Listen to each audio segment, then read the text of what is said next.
Welcome to the Forager Podcast, where I talk with cottage food entrepreneurs about their strategies for running a food business from home. I'm David Crable, and today I'm talking with Alexis Kron. But real quick, I wanted to check, have you created a website for your business yet? And if you have, do you pay for it? A lot of entrepreneurs still think they need to spend money to get a good website, and that is simply not true anymore. I am a really big fan of Square Online. That's what I use for my fudge business's website, and I created a free tutorial that will walk you through how to set up a totally free website in less than an hour. In case you think free also means cheap, it's actually quite the opposite. I think Square Online is hands down the very best website tool for most cottage food businesses. So if you want to learn more, you can watch my free tutorial by going to forager.com/website. All right, so I have Alexis on the show today. She lives in Bullhead City, Arizona, and sells luxury cakes and baked treats with her cottage food business, Bakednaz. Alexis started her business right at the beginning of the pandemic, and initially she actually faced quite a bit of resistance from other bakers in her area. But by focusing on serving customers and producing excellent products, she's turned her business into a success. I really appreciated how open and honest Alexis was in this interview, not just with sharing plenty of business advice, but also sharing how her very challenging childhood influenced her entrepreneurial journey. And with that, let's jump right into this episode. Welcome to the show, Alexis. Nice to have you here.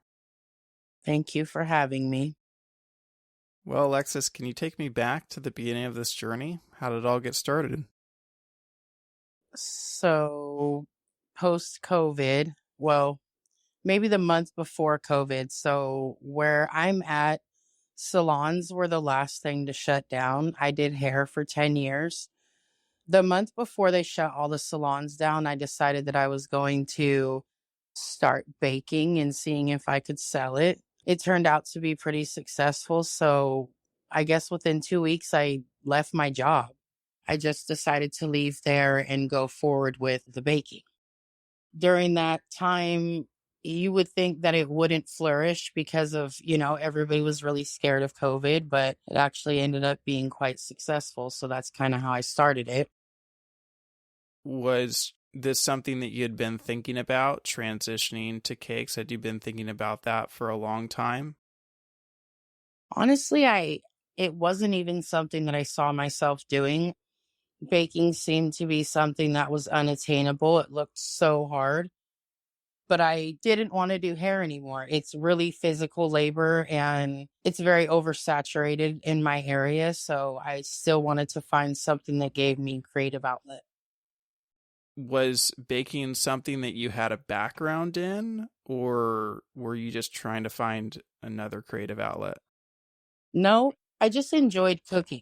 I really enjoyed cooking. So I decided that I would take up baking. I just turned out to be really good at it.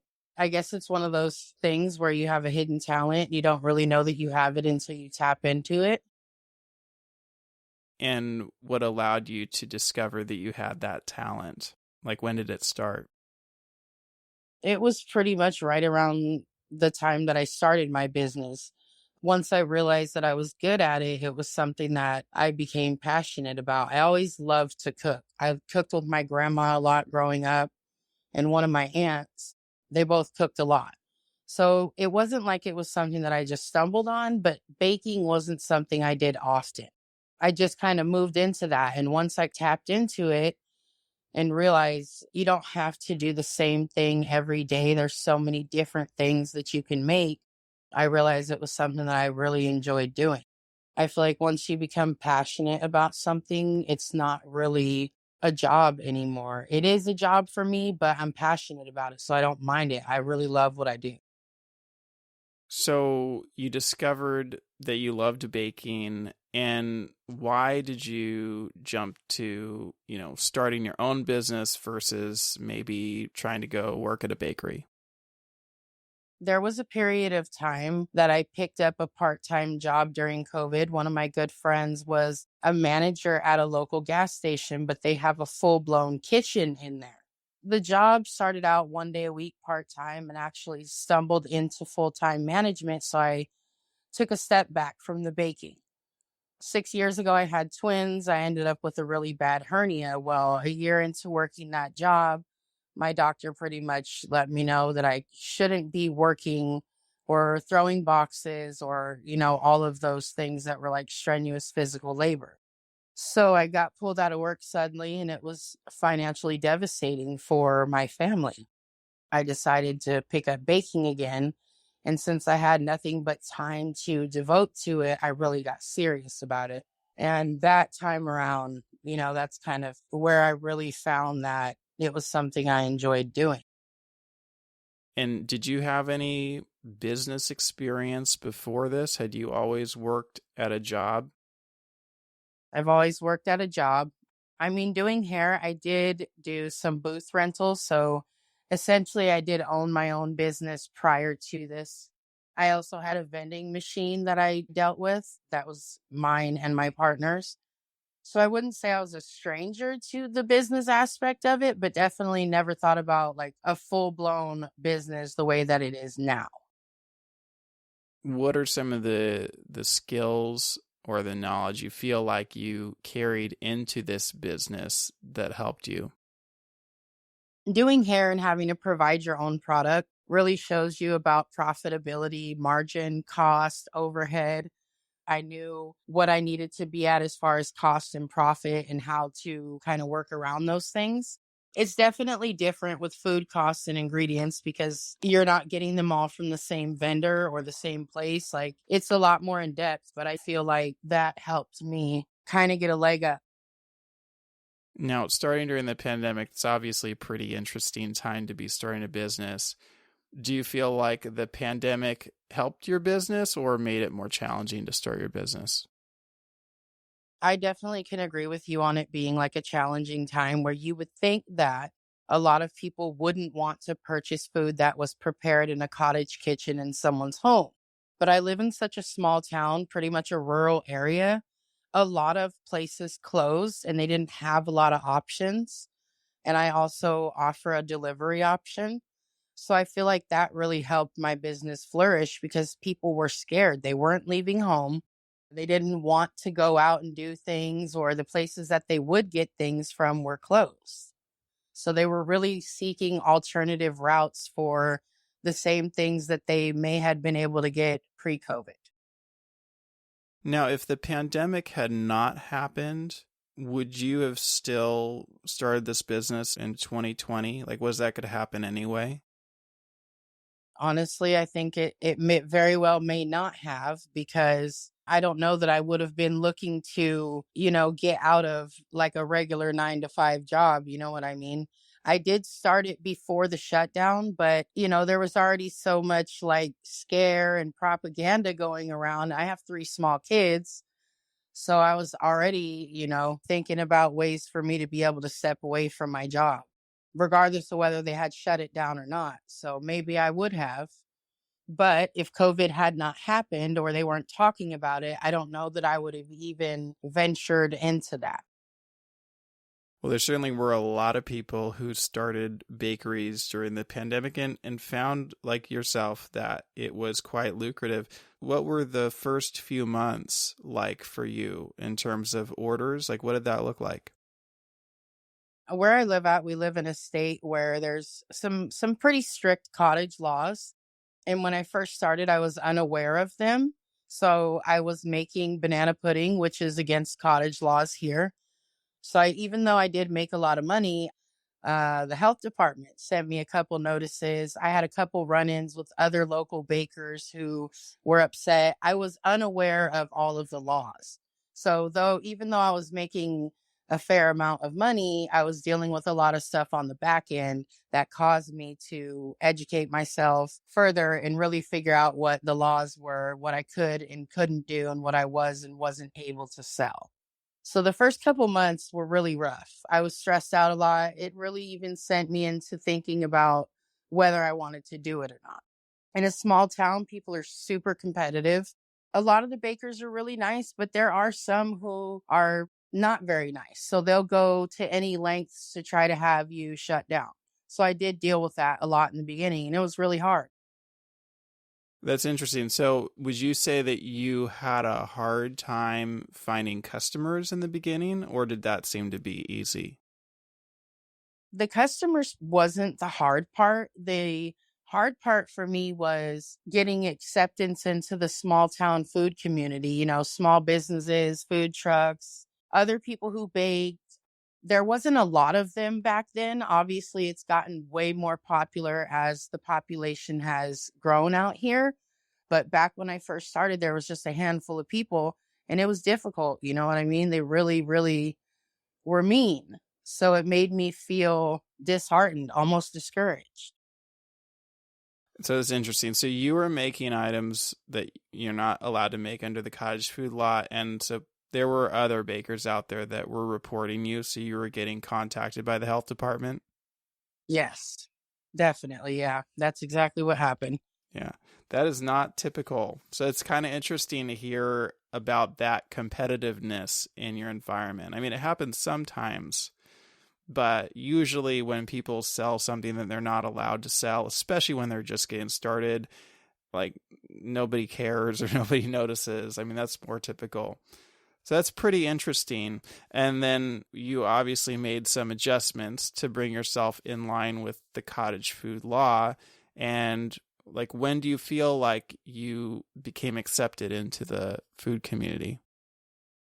I feel like I had to force my way into acceptance. I've worked really, really hard the past year and a half to, I wouldn't say like perfect my craft because nobody's perfect, but I pay attention to detail. I work really hard on my designs. I feel like coming back into it, I had to find something that other people in this town don't offer, like a certain style of decorating or a certain style look of a cake or any type of the things that I offer.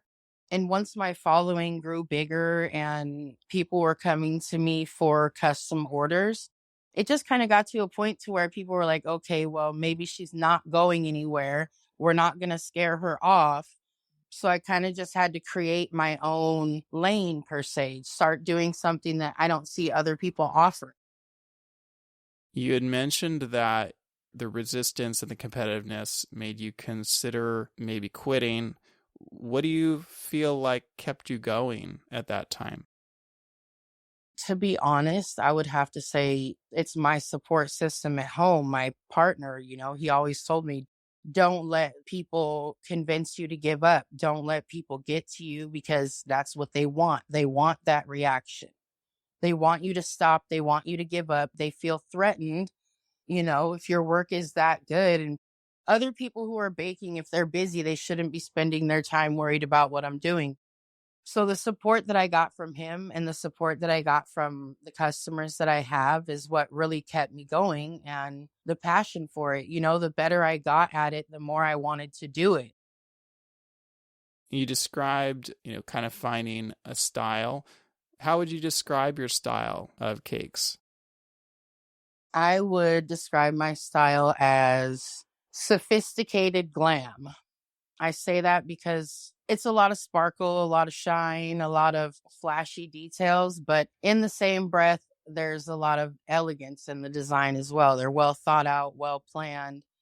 Every cake that I make is one of a kind. You're not going to get that same cake anywhere else from anybody else ever again. Do you feel like your style came from what customers were asking for or requesting, or was it more from like what you wanted to create? It was more so what I wanted to create, the vision that I had in mind. Social media has a huge presence of cottage bakers and custom cake people and people who make custom design desserts. Where I live at in the small town, there's a lot of bakers, but there's not a lot of bakers that offer customized designs for trendy cake ideas. I feel like it's a lot of old school bakers, and there's nothing wrong with that. They do beautiful work, but I just felt like there was a gap between the trendy designs that you see online versus the cakes that I saw locally in my town. And I kind of wanted to fill that gap. So I figured to find something that I don't see as often or that isn't offered here where I live at. And there's no competition because people are not offering that. Was that something that you did because you felt like it was a good business strategy? Or do you think you just were interested in these trendy designs?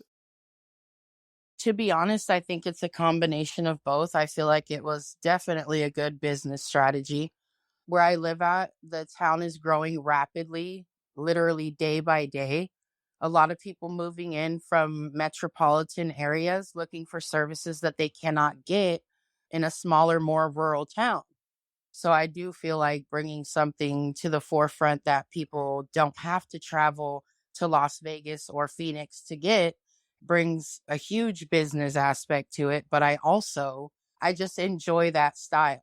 I really enjoy the glamorous, glitter, sparkly, big, over the top cakes. That's what I enjoy doing.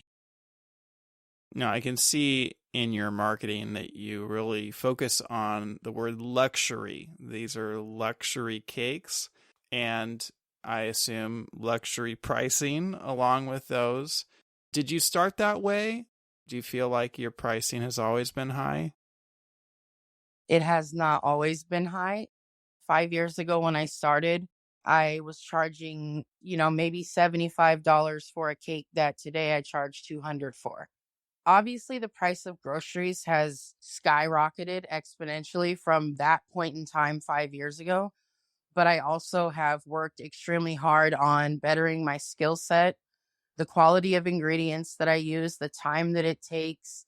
When you do custom cakes, you can't just go to the store and buy some of the stuff that goes on the cake. Sometimes you have to have it made. If you don't make custom toppers, you're going to have to outsource. Some people who make custom cake toppers, the prices can get upwards of almost $50. So if you have to outsource for a certain design from a customer, the price definitely does go up at that point. But you're not just paying for the ingredients, you're paying for my time, you're paying for my skills, you're paying for the consultation, you're paying for the luxury experience of not having to worry about any of that. I feel like when people come to me for weddings, anniversaries, christenings, birthdays, first birthdays, they already have so many things that they're trying to worry about. I try to bring a service to my clients where this part of it, they don't have to worry about any of that. From start to finish, I take care of it all, even the candles, down to every little single detail. And I feel like that is a luxury service that I offer. You can't just get that when you go pick up a cake from maybe a chain grocery store. So, what are the prices that you have right now? My cakes start as small as 4-inch rounds, and those start at $65. And my prices go up from there. So $65 would be the smallest cake, and then they go up to 100. And then from there, they go up to 120, 150, 175, 200.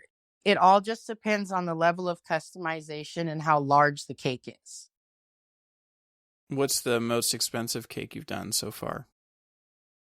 I did a wedding order this year in April. It would have been a 3-tier cake, but we decided to break it down. That cake would have been $700. So the combination of the order combined with the treats and the cake was about $900.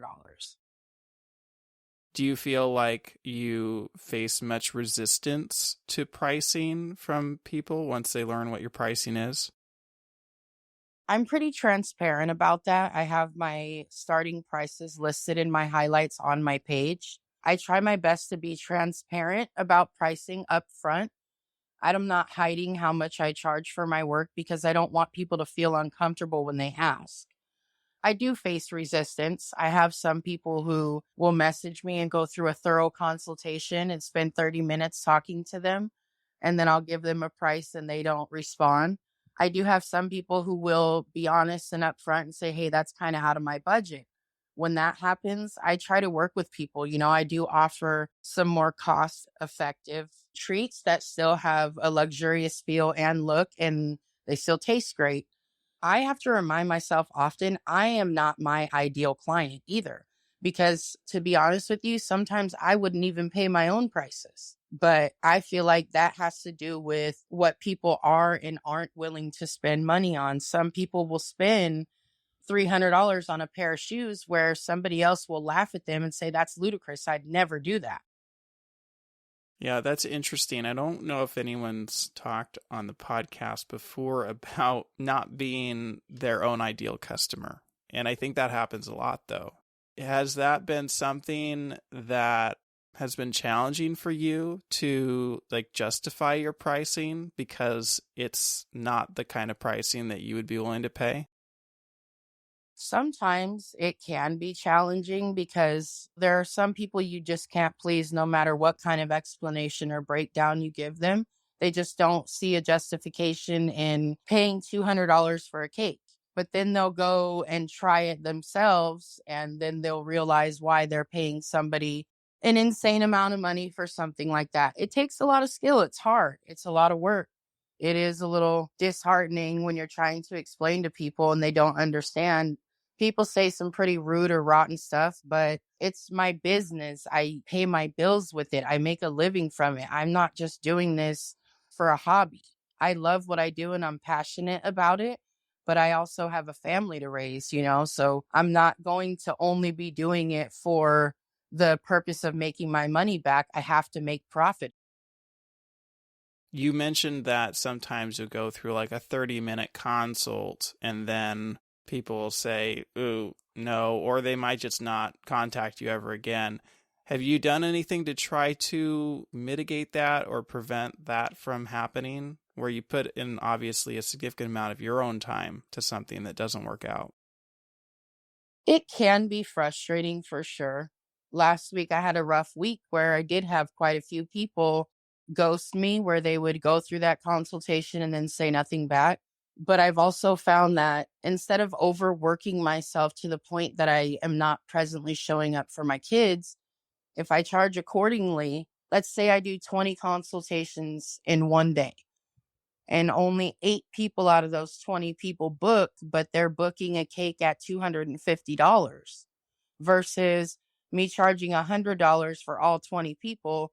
Now I'm overworked, underpaid, and I didn't make any profit. Have you ever considered charging for a consultation? I have thought about that, but I feel like that might detour some people because when you're inquiring about a service with a business, I feel like it's unfair to charge somebody money for a service they haven't received yet. You want to promote your business, you want to build rapport with people. So I feel like if you're charging them right off the bat before you even get started, it feels too much like a business transaction. And right now, times are hard. People want to feel valued. What's the process like for setting up that consultation in the first place? So a lot of times people will send me a message and a picture of something that they have an idea that they want. A lot of times people will just send the picture and say, how much for this cake? And my rebuttal to that is always, I need a date, a theme or design, and how many people you'll be serving.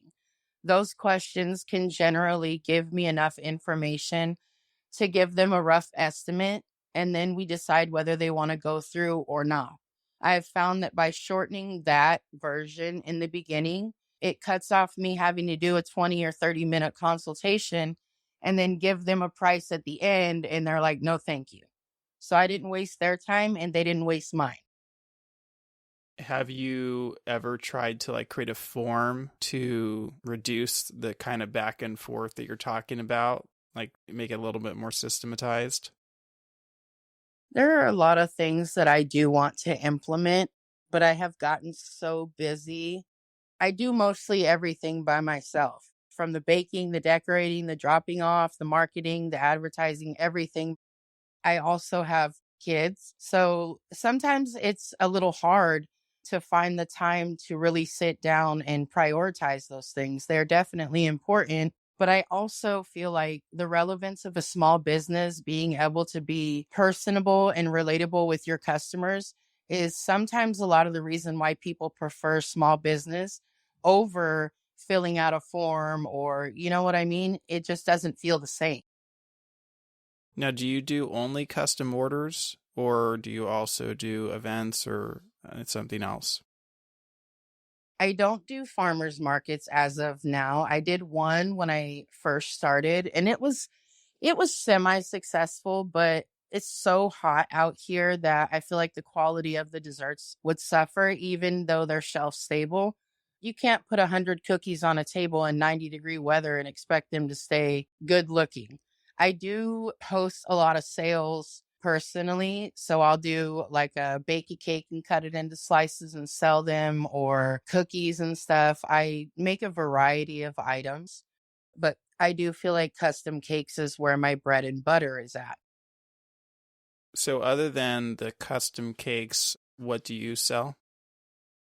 So I do a lot of variety treat boxes, is what we call them. So not everybody likes to eat cake for their birthday.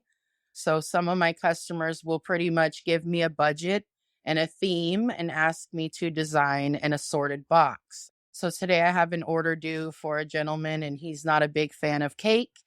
So we're doing some cookies, a couple of strawberry shortcake parfaits, and then some hand pies. I feel like everybody likes to have options. It's cliche to think that everybody only wants cake for their birthday.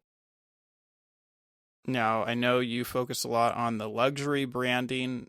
Is that also the case for these other treats like a cookie? Yes, it is. Definitely. Everything in my brand is targeted for a luxury theme, feel, taste. I spend a lot of time on all of it, the flavor, the baking, the presentation. Whenever I make chocolate chip cookies, every single chocolate chip is hand placed on top of that cookie after they come out of the oven. Every single one. Whether it's 1 dozen or 12 dozen, they are hand placed on every single cookie by me every time. Anybody that buys from me, pretty much it's almost like a standard. Everything that I bake has edible luster dust on it for the most part.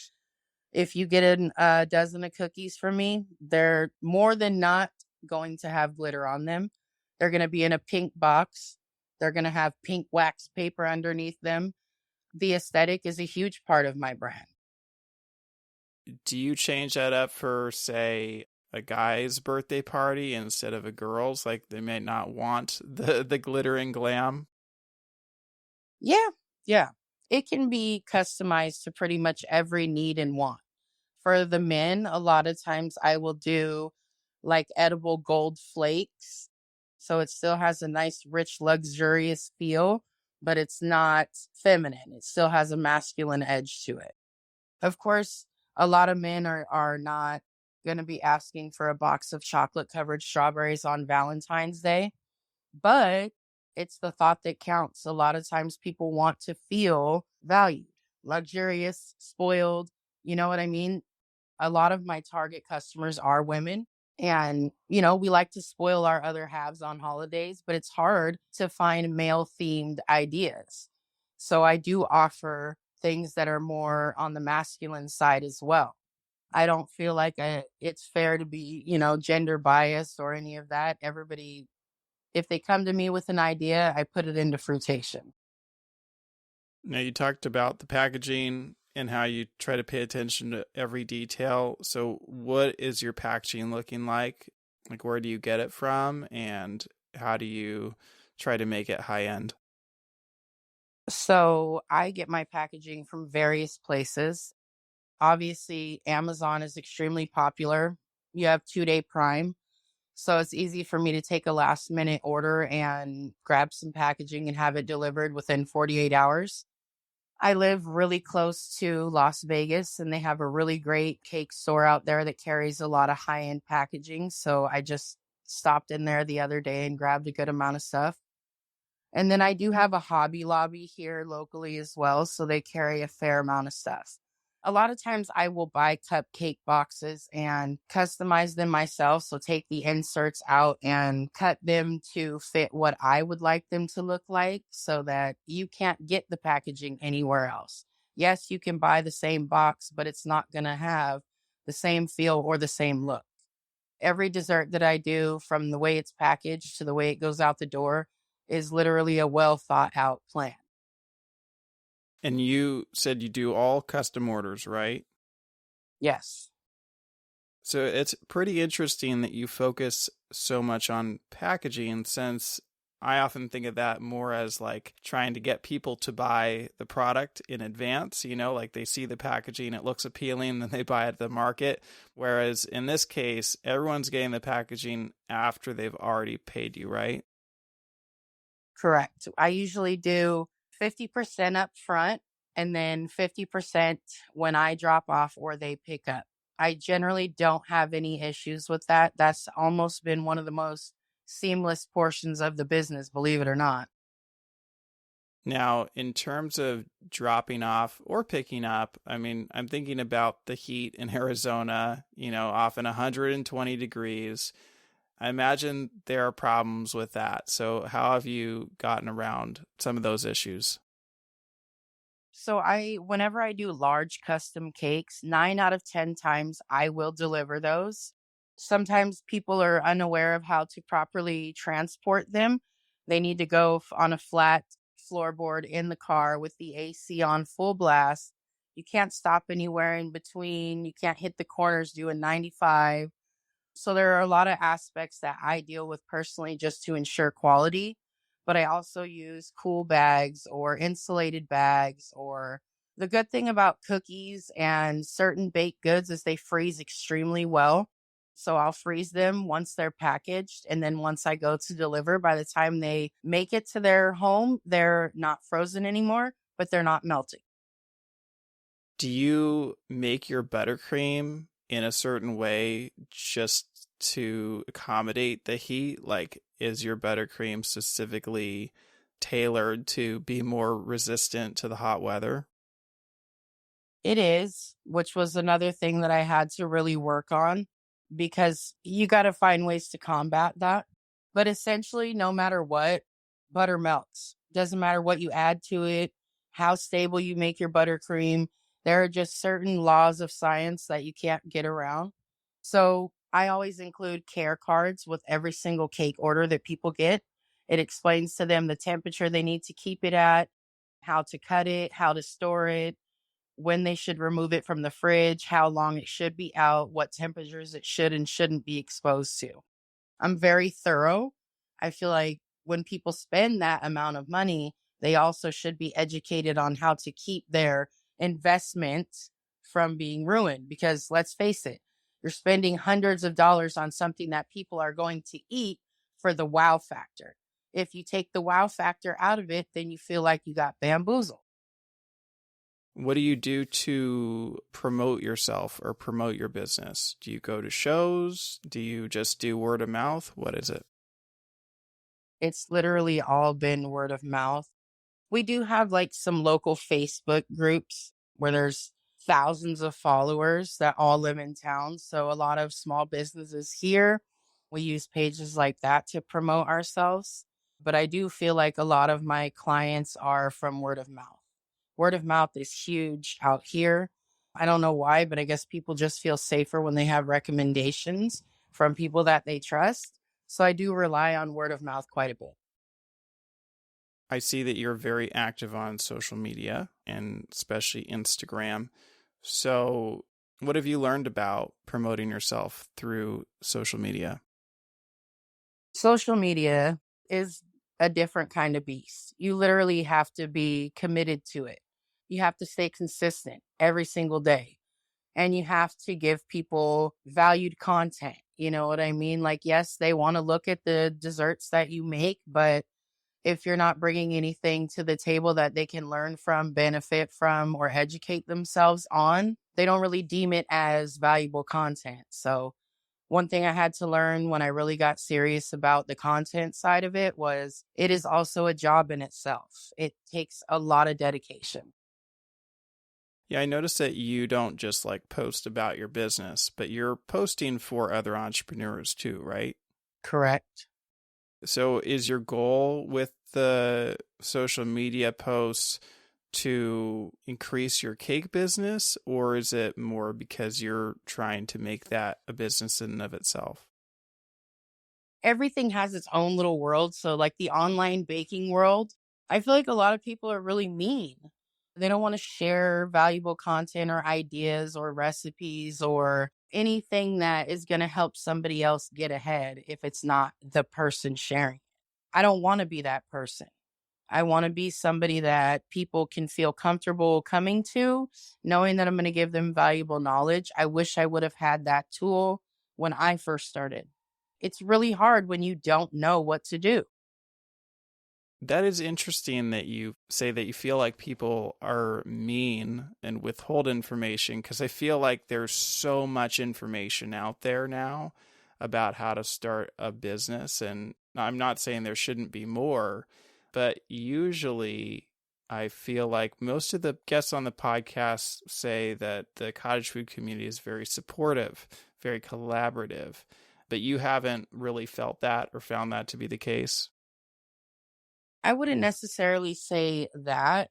There is a lot of very supportive people. I do follow a lot of bakers, and a lot of bakers follow me, and we've built some really great connections. But I also feel like sometimes people are very judgmental about the way people's things look. If they don't look the greatest, they're not so supportive. Or it sounds kind of silly, but when somebody's like first starting out a business endeavor, let's just say they post a cake they made and it gets 0 likes, 0 comments. We all know it doesn't look that great, but it doesn't hurt people to be nice or to be supportive. Like nobody ever stepped foot inside a bakery with having no experience and said, I could make a 3-tier cake look amazing with no experience. With everything you do in life, as far as a skill is concerned, you have to start somewhere. So I feel like I just don't want to be like the masses of people who are so mean about stuff like that. I just try to be a light in a room full of dark sometimes. It's not always that way, but it doesn't cost anything to be nice.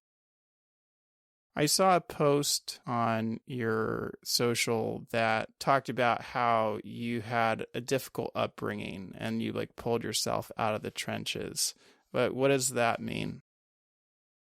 When you grow up with an environment where people are not very supportive and they are verbally and physically abusive, and it is something you deal with for an extended period of time, sometimes it's hard when you're an adult and you're standing on your own 2 feet to still not believe those things that were, beat into you as a child. So it's hard to adjust yourself to a more positive mindset and realize that, you're good at something and that you can do it. So many people, I think, are faced with the adversity of a lot of people, you can't, you can't, you can't, you can't, or you'll never make it, or a lot of things like that. So it was difficult for me to, and I still deal with imposter syndrome where I don't feel like I am as good as I am with the things that I do. Do you feel like you hit a turning point at some point in adulthood where, Definitely, yeah. what was that point? I think it was like having my own children, like having that come full circle and making some definite realizations. My mom and I don't speak. We don't have a relationship. It's not because I don't love her. It's just because she's never changed. So for me, when that came full circle, I realized these are my children. I could never do the things to them that were done to me. And it just, at that point, was like a turning point for me to want to be a better person all around. Do you feel like you had a positive role model in your life that allowed you to see something else and become the person you are today? Not growing up, but as an adult, yeah, there's definitely been some people in my life that have, showed me better or been more of a positive role model or just a better support system. I just ask that because it's common for people just to repeat whatever they were taught, right? And so I'm trying to understand like what brought you out of repeating it over again. Honestly, like growing up, I always knew I was different. It's crazy when people say that because it sounds really cliche, but I really am the black sheep. I don't have the same mindset or the same thought process, you know what I mean? And I kind of always knew I was just not like that. So as an adult, having your own freedom to make the choice to not be like that, it's actually a really hard choice because you don't want to be like that, but you have to train your mind to not be like that anymore. Do you feel like your business or entrepreneurship has helped in that regard in terms of I don't know, embracing more of a positive mindset? Absolutely 100% because you have to be aware of the way you treat people, your tone of voice, your body language, the way you treat everything, and people want genuine. They don't want you to portray yourselves as a certain type of person just to appease your business. They want to know that that's really how you live your life. And it's unfortunate, but when you put yourself out in the public's eye like that, am I going to go buy something from somebody who is rude or like boisterously voicing opinions on things people don't publicly speak about? Or am I going to go buy my stuff from somebody who is respectful, humble, kind, generous, honest? You know what I mean? Like, it's just a certain way, that you conduct yourself, and you have to be genuine about it, or they're going to see right through it. Well, it's impressive to see like where you came from and now like what you've built as an entrepreneur. And I know you do offer a lot of advice on social media for other entrepreneurs. So, for someone who is starting their business journey, what would you recommend? The best thing or the best piece of advice I can give them is to find something that people don't offer in your area and offer that. The baking world is extremely oversaturated in a lot of places. Find something you're good at and perfect that craft and just enjoy the process and the journey because it will tear you down at times. It definitely will. But for the times that it tears you down, there's a lot of reward behind that as well. It's not an easy journey, but like they say, Rome wasn't built in a day. So you just have to go through the motions.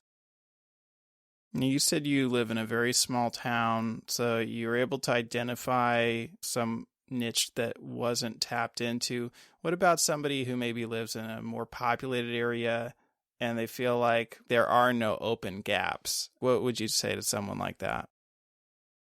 Everybody has a target audience. No matter where you live at, whether there's 5,000 people or 500,000 people, everybody has a target audience. You just have to be confident and find that target audience. It's really hard in the beginning. A good piece of advice is in the first year, you're not going to make any profit and you're probably going to lose a lot of money because you're going to be wanting to get your name out there. And the best way to do that is free samples. One of the things that really helped me was making up corporate boxes. So cookies or muffins or things that people like to eat in the morning or during meetings, attaching all your information and introducing yourself. If your product is good and people try it and they like it and they can't get it anywhere else and they want more, they're going to contact you. Even if it's subpar, you went out there and marketed yourself. You're only going to get better if you keep going. You have to keep going and never give up. So, in terms of doing giveaways in the beginning of your business, how often did you do that on a weekly basis? I would probably say I gave stuff away almost every day the first 6 or 7 months. It wasn't an overabundance, but if I had stuff that didn't sell and then I tried to sell it at a discounted rate and it still didn't sell, I would either add stuff onto an order that was already made just to kind of give my customer an incentive or a thank you, or neighbors, colleagues. A lot of people will still work a regular 9 to 5 and, start their baking journey. So I feel like a really good way to get your name out there is to bake things and take them to work. It's a lot of trial and error when you're first learning and starting out. So you're going to take some losses, unfortunately. And a lot of larger corporations or businesses will tell you, the first year, a lot of people barely break even. So I wouldn't let that discourage you. How long do you think it took you to go from maybe losing money or barely breaking even to starting to making a good profit with your business? I would say that I've only been making a good profit in the last 6 months, and I've been doing this for almost 6 years. if you weren't making as good of a profit, were you still making a profit for many of those years? Or do you feel like you were just not making any money at all? I feel like I was making a very small profit. A lot of it was being funneled back into the business. When you are the sole proprietor and nobody is providing supplies or anything like that, things are expensive. So you'll spend a good portion of your profits in the first couple of years building up your supplies as far as your mixers or your pots and pans or shelving or storage or there's a ton of components that go into a home bakery or any business. So you're going to be spending a lot of your profit in the first, couple of years building up the supplies that you need to be more profitable. Now, you said that you were working a job at a hair salon before this. So that was income coming into your family. And then it sounds like that income went away when you started pursuing this business since it wasn't very profitable. Did you have to change your lifestyle to accommodate this goal and this journey? Definitely. The older you get, you realize a lot of things are just for aesthetics. You know what I mean? You get to a point in your life where you just want to be happy and you want to be comfortable. So changing that portion of my life, it was hard then, but the older I've gotten, the easier it's become. And of course, it's become easier to deal with when the profit is there. So there's not really a need for me to be like as stressed out about it as I was prior to this. With you going for such a long time without making a whole lot of money, what allowed you to keep pursuing the business instead of just going out and getting another job? I had some health issues that pretty much make it hard for me to be able to work a regular 9 to 5 full time. It was like one of those things where I was determined to make it happen.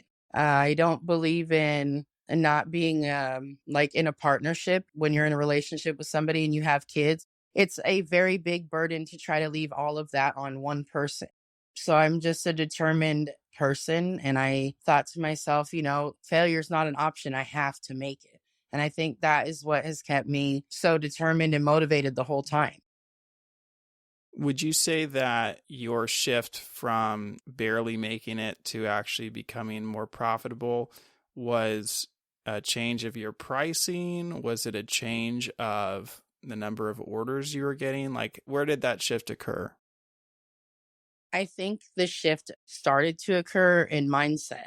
Once I started realizing that I actually can, and once I started breaking down cost and stuff like that. So it did get easier, but I definitely had to increase my prices and gain more regular clientele. So a lot of things that come along with building a business, as you get better and as you go longer and stay the course, you'll attract the type of customers or clients that you want. It was really important for me to like not water down my values for my business, because if I didn't keep going towards the goal or the type of people I wanted to attract to my business, I think it would have burnt me out. You mentioned mindset in there, and I'm thinking about your history. Do you feel like your own personal history held you back in certain ways to being open to how successful your business could be? I think I held myself back. Sometimes as human beings, we're so overly critical of ourselves that we are in our own way without even realizing it. So I had to get out of my own way. And was there something that helped you get out of your own way? I mean, I'm just trying to understand how you made that shift because I feel like a lot of people aren't even aware that they're in their own way. My kids, and then when your customer base starts growing and expanding and you're getting reviews left and right, like, this is the best cake I've ever had, or when people start flooding you with positive feedback, you can't deny yourself the right to feel like you've actually accomplished something. I think a lot of Americans and people in general, they're not going to lie. If they don't like it, they're going to tell you, hey, that sucked, or they're not going to come back and buy again. The goal is to obtain and retain customers. I don't have a ton of oh, I only bought from you one time and I'll never be back customers. A lot of my customers are, I bought from you one time and now you're stuck with me for life because I'm not going anywhere customers. And that for me is the goal. Like it is a rewarding feeling. You have to get to that point. And I think my kids also helped me get to that point. Um, if your kids constantly see or hear you talking down about yourself, or, oh, I can't do it, or it's too hard, or it's not an achievable goal, I think they feed off of that. Kids feed off their parents' energy. So it was huge for me once I had to make that mindset. Like they're watching everything that I do. If I'm sitting here saying, oh, I suck, or this cake is this or that, or not giving praise to myself when I am working this hard, am I going to create kids who think that overworking yourself's always the answer and you're still not satisfied? Now, how many kids do you have? I have three. My oldest is 9, and then I have a set of 5-year-old twins. They're all girls. So I think it's very important for them to have a vision of I can do anything. It's achievable and it's attainable. And even if I'm not working a 9 to 5 job, like the limits they can go to, there's no limit. So they're still pretty young. And I have a 5-year-old boy. He just started kindergarten. And I know that they consume a lot more time when they're younger. So are you looking ahead, like now that your kids are maybe in school, like you'll have more time to dedicate to the business? Definitely. So the twins finally started full-time school this year. Everybody is now in school full-time, which has definitely freed up some more time for me. It makes it a little bit easier for me to get more done. So I feel like that definitely helps. My oldest is pretty helpful. The 9-year-old, she's pretty helpful with the twins. So when they were home during summer, she played with them a lot. We have a river out here, and that's where everybody goes for the summer. They went to the river with their friends a lot. They want to get into it. They ask me all the time if they can learn or if I can teach them. So it's definitely on the horizon for them as well. So you now feel like you're in a place where you're profitable. Where do you see yourself going in the future? Like what's on your horizon?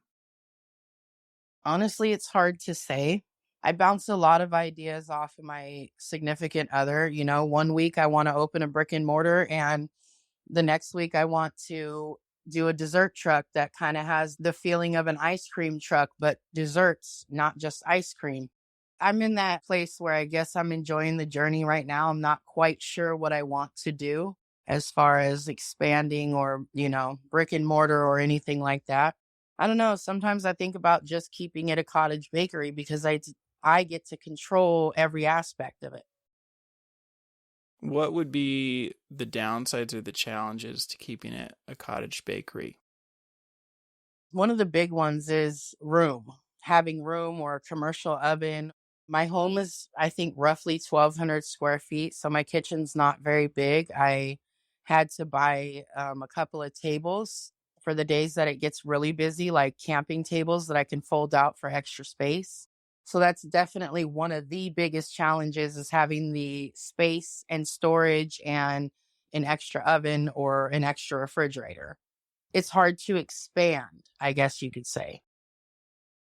Are there things you've learned with having a small kitchen that allows you to optimize or make your work more efficient? I would say for anybody who's got a small kitchen or a small workspace, getting covers that go over your sinks and over your oven or stovetop, they create a large amount of space. Get some type of shelving and buy your packaging in bulk because they send them all flattened. So you don't really have to have a ton of space for your packaging. And so, as you're considering these commercial routes, when do you think you will be ready to explore those options? I don't know. It's hard to say, you know what I mean? Like a year goes by really fast. I can't even believe we're already almost in September. It's hard to say. I would love to expand maybe in the next year or so, but it's hard to say where the journey is going to take you. Things change so much. It's really hard to just put my thumb on a certain thing. Well, why don't you feel ready right now to make that jump? I think it's more fear. And I just got to a point to where I am profiting and I feel comfortable. So I think that I'm just not ready for that amount of stress. My kids are still fairly small and I think I'm scared more than anything. If you knew you couldn't fail, where would you like the business to be in 3 to 5 years? I guess my ultimate dream would be to have a brick and mortar, a bakery that's offers things that people can't get everywhere else. We don't have any standalone walk-in bakery in the city that I live in. Like surrounding areas, maybe, 50 miles away, yes, but where I live at, we don't have that. It would be really awesome to be able to have like a brick and mortar bakery that people could walk into that have open cases where they can see. We don't even have like a hometown donut shop really anymore. I think we have one, but the hours are really weird. So there's just not a lot of options for people. As you think back on your journey, are there any moments or stories that stand out to you?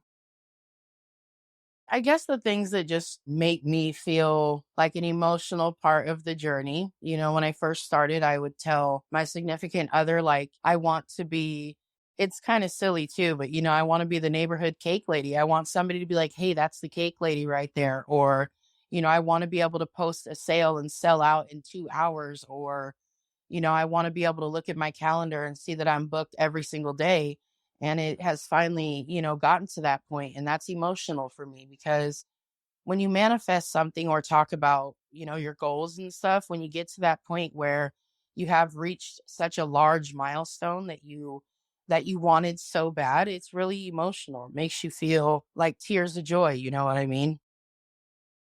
Now that you're at that place where you're profitable, you're successful, what do you feel like are your current challenges? Sometimes I feel like I get a little too ahead of myself. Like I'm enthusiastic. So if I know that, like, let's just say the next major holiday that's big for me, because I also do like assorted themed boxes, is Halloween. So I'm already thinking about what I'm going to be offering for Halloween when I still have, we're not even in September yet. So I do tend to get a little ahead of myself or a little overwhelmed, or I have a bad habit of taking on quite a bit of orders and burning myself out at the end of the week. But I really love what I do. I'm extremely passionate about it. I love it, and I probably wouldn't have it any other way. Well, awesome. Well, thank you so much for coming on the show. And your journey is a fascinating one. And I'm definitely looking forward to seeing where you go in the future. Now, if someone would like to learn more about your business, where can they find you or how can they reach out? My main advertisement and stuff is basically my Instagram page, which is the Bakednaz. I do have a Facebook page. You can find me under Alexis Kron, but you're probably going to find the most valuable content here on Instagram. Great. Well, I'll put links to those in the show notes. And thank you so much for coming on the show and sharing with us today. Awesome. You have a great day. Thank you for having me. That wraps up another episode of the Forager Podcast. For more information about this episode, go to forager.com/podcast/122. And if you're enjoying this podcast, please take a quick moment right now and leave me a review on Apple Podcasts. It doesn't have to be a long review, but it's truly the best way to support this show and will help others like you find this podcast. And finally, if you're thinking about selling your own homemade food, check out my free mini course where I walk you through the steps you need to take to get a cottage food business off the ground. To get the course, go to cottagefoodcourse.com. Thanks for listening, and I'll see you in the next episode.